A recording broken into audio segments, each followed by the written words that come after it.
Resourceful Designer, episode 85, Reel in Repeat Clients.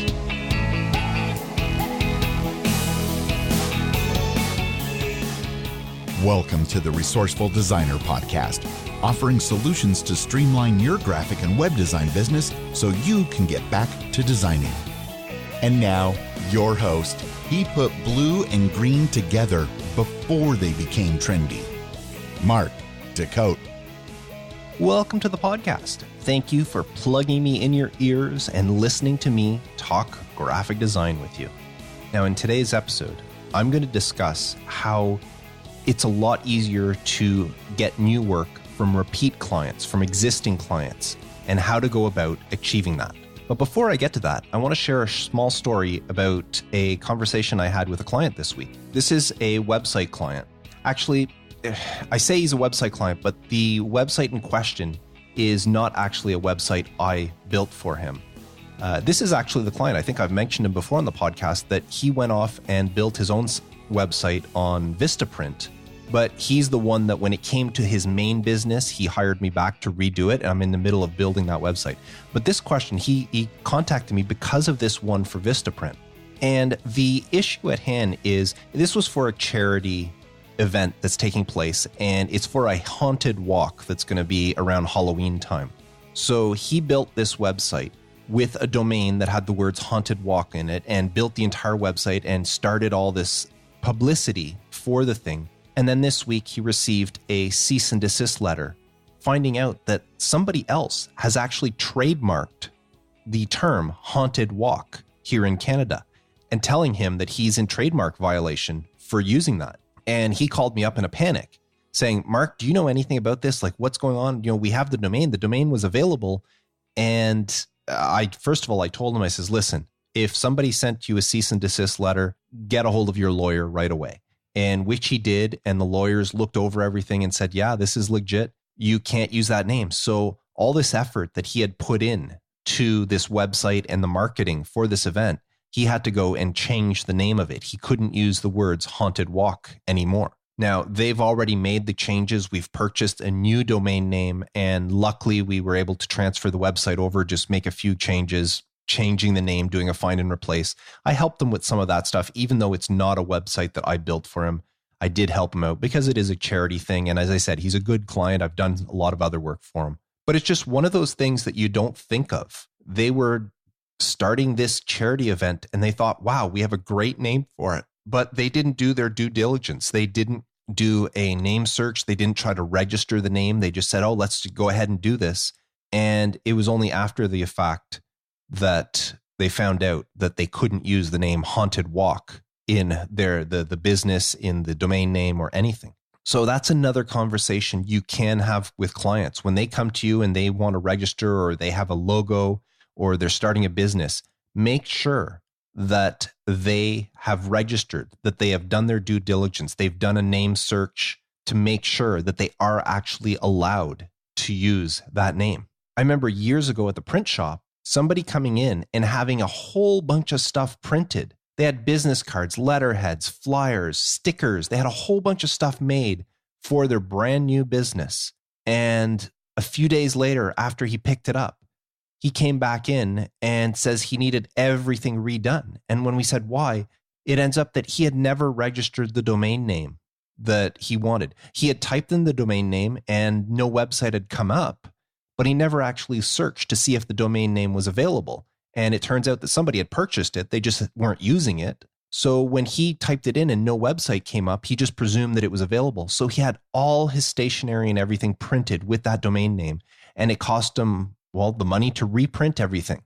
So it's just a good idea to have that conversation with a new client or an existing client. If they're coming to you with a new name for something, make sure they've done the research to make sure they can use that name. So just a friendly warning there. Now, before I go any further, I just want to remind you that any links or anything that I mention in this episode, you can find them by visiting the show notes at resourcefuldesigner.com/episode 85. And now, this week's resource of the week, or maybe I should say tip of the week. It's a little bit of both. This week, I want to share a WordPress plugin that I install on every single client site I do. and it's called Coming Soon Page and Maintenance Mode, and it's by SeedProd. And I will include a link to this in the show notes if you're interested. But why I install this plugin is for two reasons. One, I like to build client sites on a live server. I don't have a local server. I don't do it on a sandbox on my computer. I actually have a live website that I build my client sites on. It's not necessarily their domain. It's a domain that I have specifically for building websites, client websites on. And I install this plugin because as I'm building the site, I will be able to tell the client, go take a look at the site. Do you like this page or is this okay? And that's great. But there are times where I don't want the client going in and seeing every little thing, because as I'm experimenting and maybe moving stuff around, I don't want the client to get a hold of me and say, Mark, I really don't like that color down there, when I was going to plan on changing the color anyway.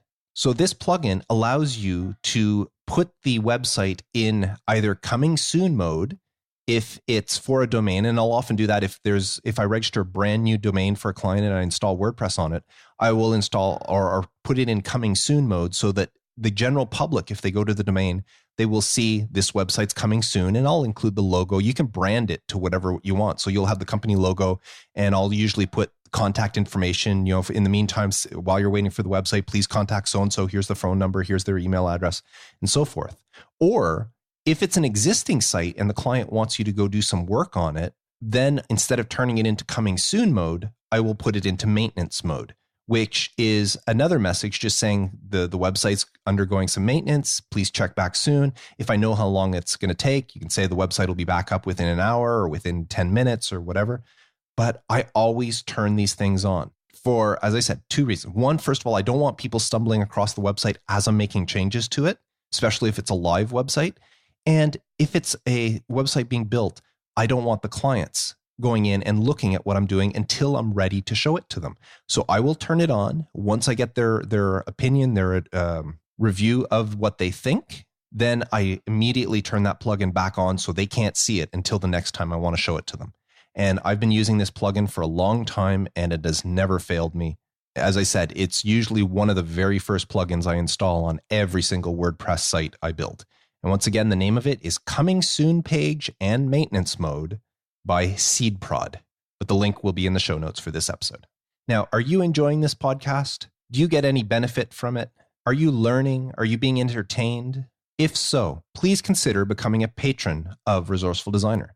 You can do so for as little as $1 per month. For $5 a month, I will also include a backlink from Resourceful Designer's website to your website. And if you know anything about SEO, backlinks are very valuable in helping you boost and move up in the rankings. So for $5 a month, I will include your name on a special supporters page on Resourceful Designer with a link back to your website. So if that's something that interests you, or if you just want to give up one small coffee per month and support the show for $1, you can visit resourcefuldesigner.com/Patreon, and that's Patreon, and become a patron of the show. And now, reel in repeat clients. You know, many designers, especially the new ones that are students or fresh to the industry, maybe they're not coming out of school, but they're just starting to get into the design business. They're learning some stuff. Many of these designers worry so much about their design skills and their design abilities that they don't spend enough time worrying about the relationships that they build with their client and the business that they're trying to create. Now, don't get me wrong. Design skills are a very key element in building relationships with clients, but they're only one part of the equation. In fact, some people may say that your ability to build relationships with clients is actually more important than being a good designer. After all, a client doesn't want to work with someone they don't like, no matter how talented they are. Because if that's the case, chances are they won't be repeat clients. They would much rather work with a good designer that they get along with very well than a great designer they can't stand. Now, what's the big deal about repeat clients? Well, right off the bat, the word repeat, which means you're getting more work from them. It's a lot easier to pitch something to an existing client than it is to a new client. And that comes in both cases where the client comes to you with an idea. It's a lot easier to get the project from the client, but it's also easier to contact a client out of the blue and say, hey, I've got an idea. What do you think about this? If you already have a relationship with that client, you've already done work with them and they trust you and they like you. If you contact them and say, hey, I just came up with this great idea, or there's this new innovative thing I'd like to try and I thought you would be perfect for this, they're much more inclined to listen to you and possibly go ahead with the project based on the relationship they have with you. Now, repeat clients, if they enjoy working with you, they are much more inclined to come back to you as opposed to looking for a new designer.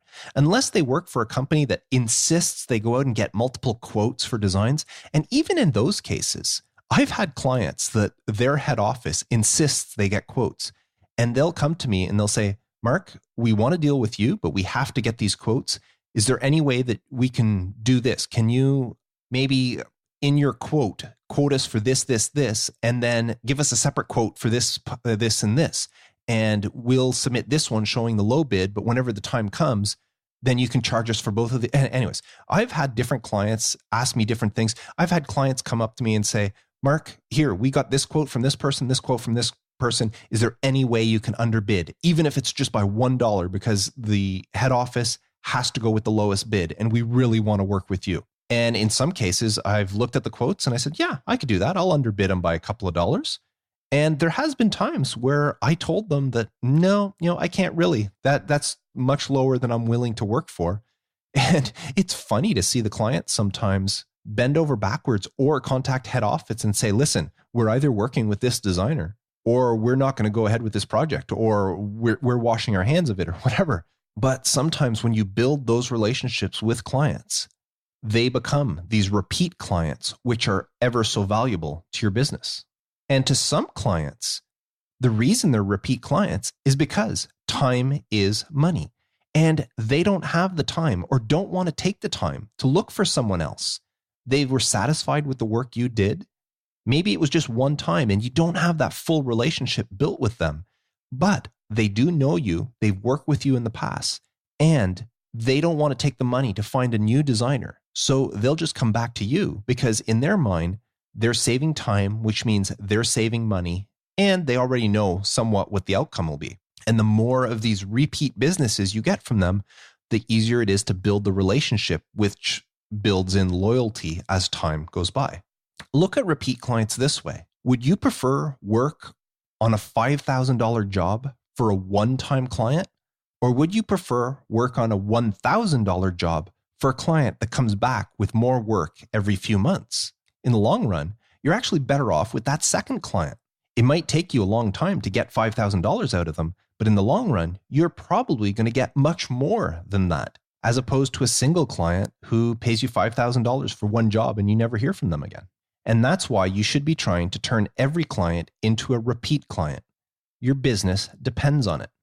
Now, not every client will become a repeat client. Some of them will love working with you, but they've got no reason to come back to you. Some of them, for whatever reason, just you'll never hear from them again. But it's your job to try as much as possible to get them to be repeat clients. As I said, it's a lot easier to pitch something to an existing client than it is to pitch something to a brand new or a potential client.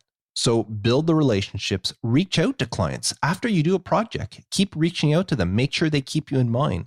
And that's an easy way for them to remember you when they do have a project and they come back. They become a repeat client, especially if it's a corporation. Because if one person in one department dealt with you and they were happy, but then there's another department that doesn't know anything about you, if you keep on top of them, and I'm not saying pester them or bug them, but just every once in a while, see if how things are going. Are there any projects your way? Well, maybe they might talk with somebody from another department and name gets around and all of a sudden you're doing something for somebody else in the same company. I actually for years was doing some government work, and that's how it happened. I got an in one department, and I started doing design work for that one person. They would send their jobs my way. And next thing you know, I was contacting them every once in a while. It's like, hey, how are things going? Do you have anything for me? Or this was back when, I was still fairly new. My business was still kind of young. And next thing you know, they would say, well, no, I don't, but I have somebody else that's working on a project. Let me see if they need help. And all of a sudden I was doing work for them. And after a while, I was doing different work for different departments in this government agency. Now, unfortunately, that agency ended up closing down like a lot of government agencies do. And I lost track of where the people moved to because all my email address and everything were related to that government agency. I had no way to get a hold of these people anymore. So if they didn't contact me again, that was it. We were done. There are a couple of them that I still am in contact with, but some of those clients I've never heard from since they moved. So how do you get repeat clients? Well, the answer is actually quite simple. It's a formula. You see, if you do good design work, it doesn't have to be great design work.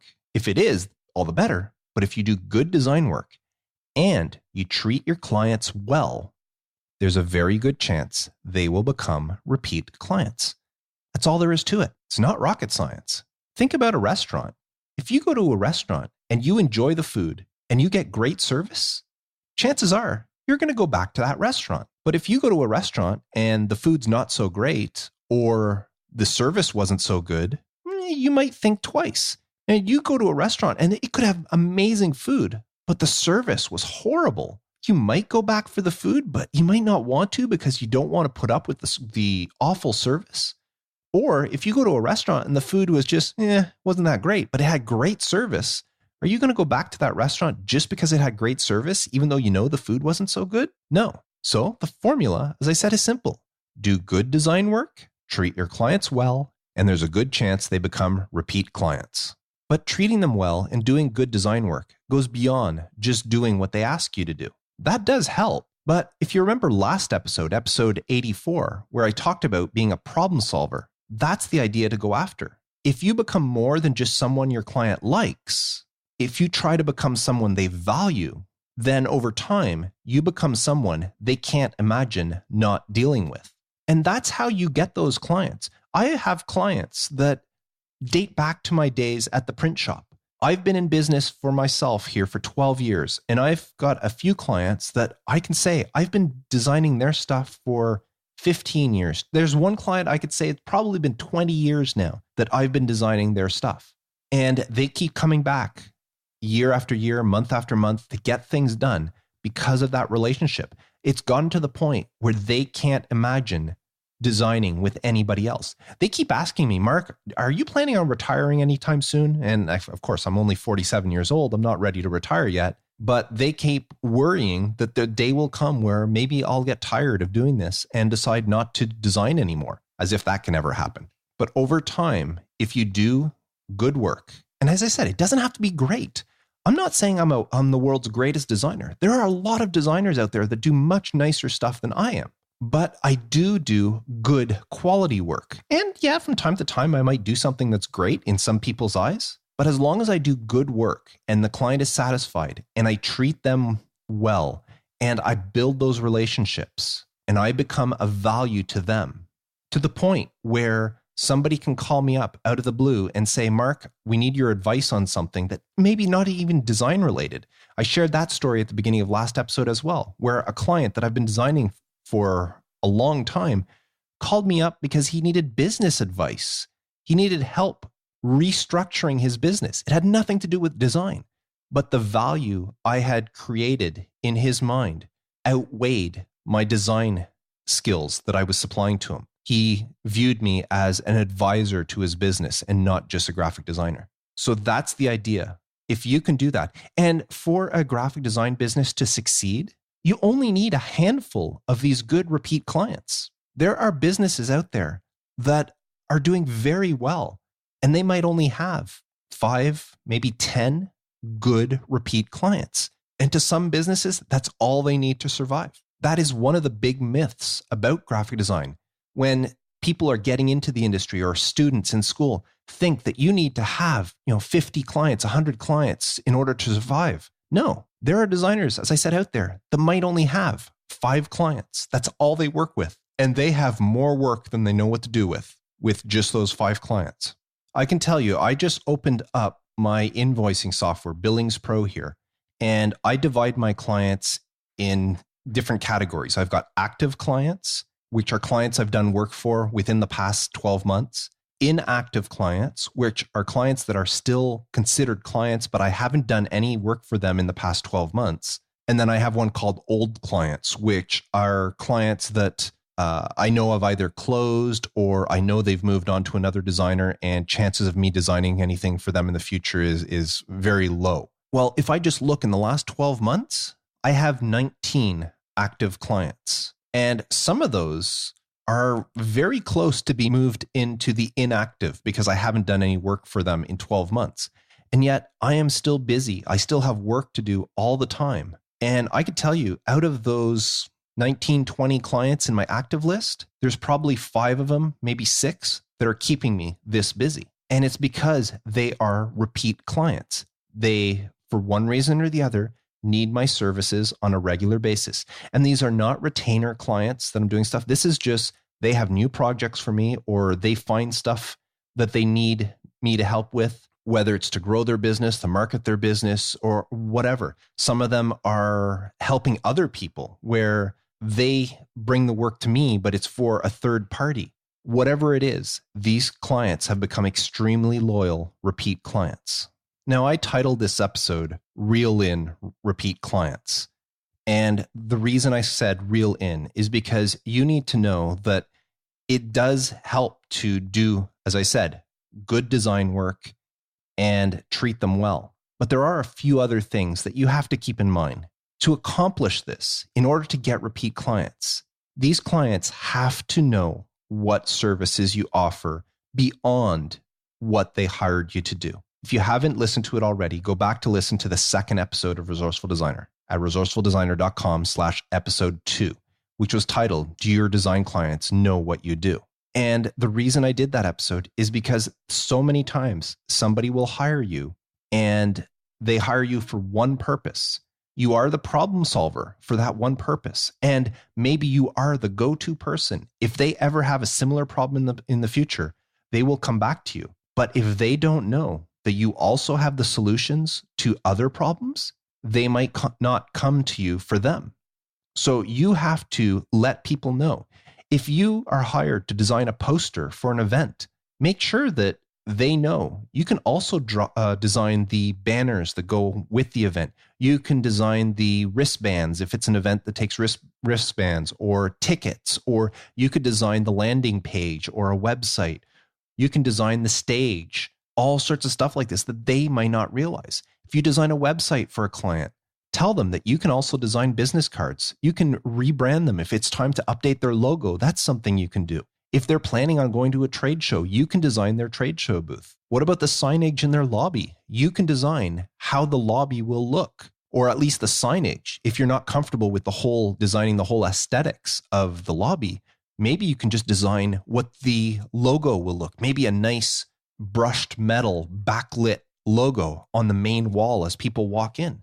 Well, yeah, they can go to a sign company to have something like that done, maybe to fabricate it, but there's no reason why you can't help them design that look. So make sure these clients know all the services, because the more services they're aware of, the better chance they become repeat clients. And as I mentioned in the last episode, you need to make suggestions for things that they might not have thought of. Be a problem solver. And remember that the best problem solvers find solutions to problems the clients didn't even know they had. If you can do all the stuff that I've mentioned in this podcast, I can almost guarantee that you will win yourself some repeat clients for life. Now, I would love to know what you do to get your repeat clients. Please visit the show notes for this episode at resourcefuldesigner.com/episode 85 and leave a comment telling me what you do to get repeat clients. And now, this week's question of the week. And for the first time on Resourceful Designer, I have an audio question. This one was left from Barbie. So let's hear Barbie's question. Hi, Mark. My name is Barbie, and I'm a graphic designer based in Southern California. I have a question for you about client testimonials. I understand the importance of social proof and how having testimonials can help persuade others to select your services. But how do you go about asking your clients for testimonials? Is there a best time to ask, whether it's during or after a project? And also, are there any specific questions to ask to get quality testimonials that will attract new clients? I look forward to your thoughts. Thanks. Well, thank you very much for the question, Barbie, and for being my very first audio question. Now, the best time to actually ask a client for testimonials is when you're discussing the project at the beginning.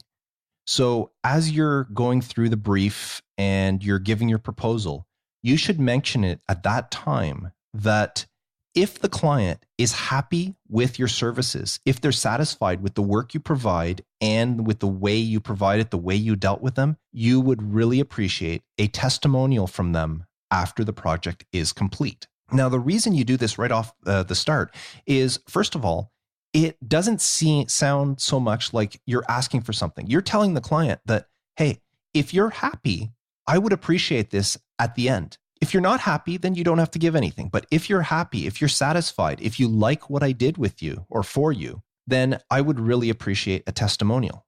And it does a couple of things. First of all, the client will hear that and they'll keep it in mind as they're working. They'll make little mental checks of, Barbie did a great job at this, or Barbie was very helpful, or came up with some great ideas, or this is a great design.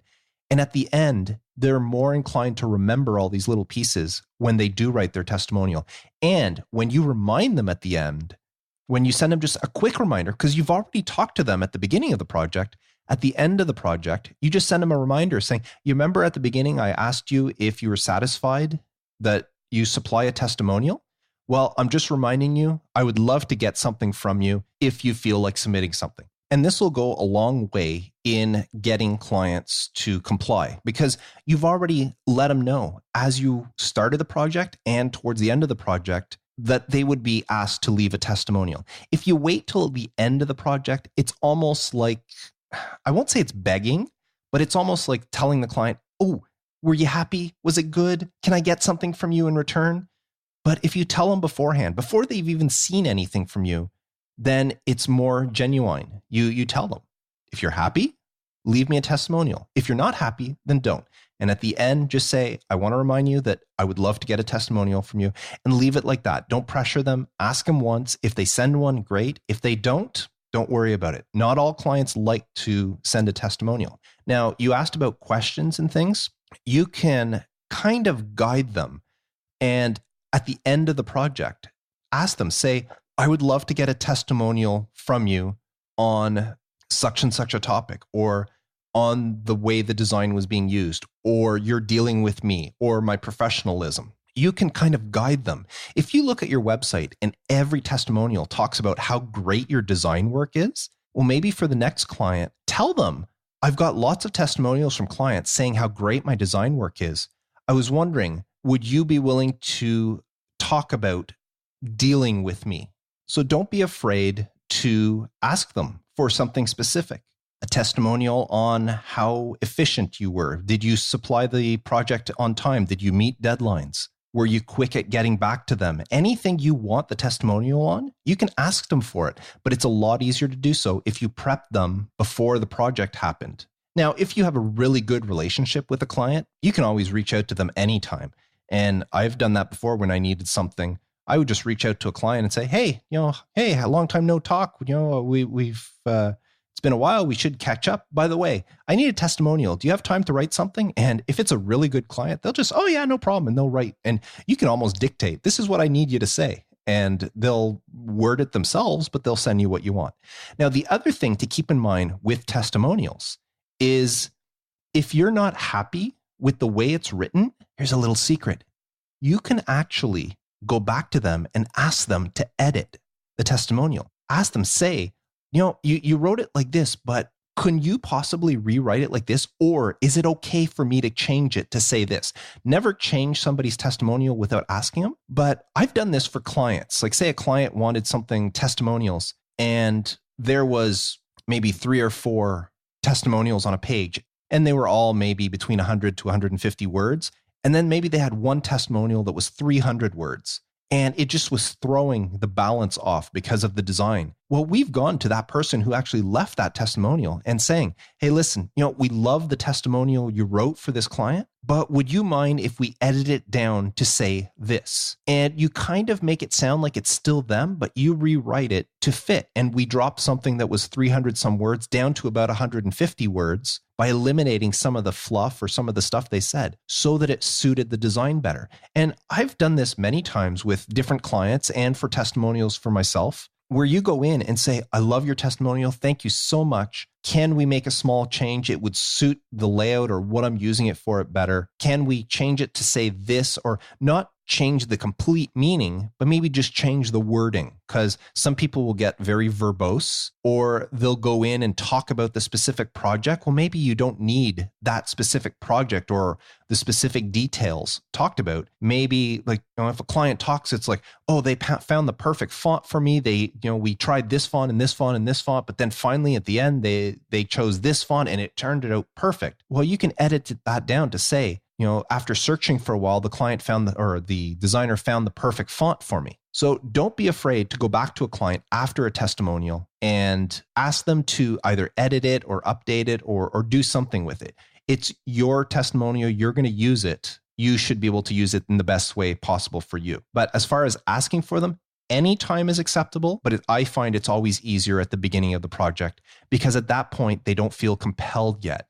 As I said, you're telling them that if you're happy, if you're satisfied at the end of the project, and that also gives you something to strive for because now you want to do the best work possible because you've asked them to give you a testimonial. And the last thing you want is not to get a good testimonial or them saying, well, I really don't feel like it was worth a testimonial.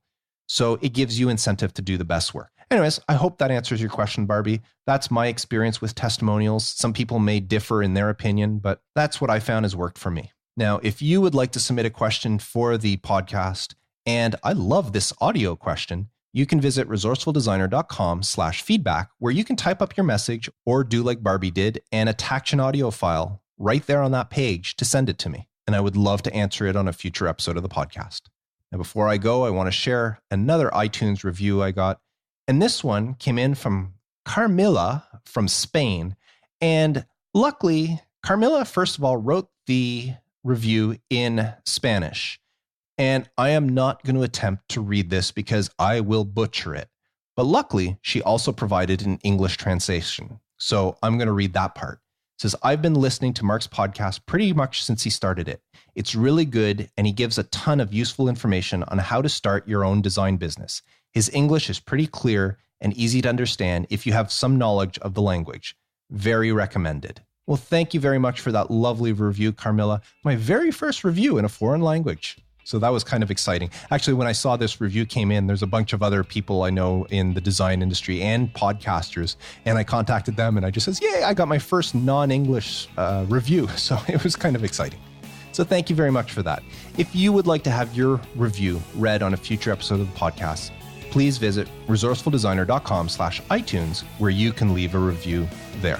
And that's it for this week's episode, How to Reel in Repeat Clients. Now, don't forget this week's tip or resource of the week, which is Coming Soon Page and Maintenance Mode, a WordPress plugin by SeedProd. And the links for that will be in the show notes for this episode. So until next time, I am Mark Decote, wishing you all the best with your graphic design business. And as always, reminding you to stay creative.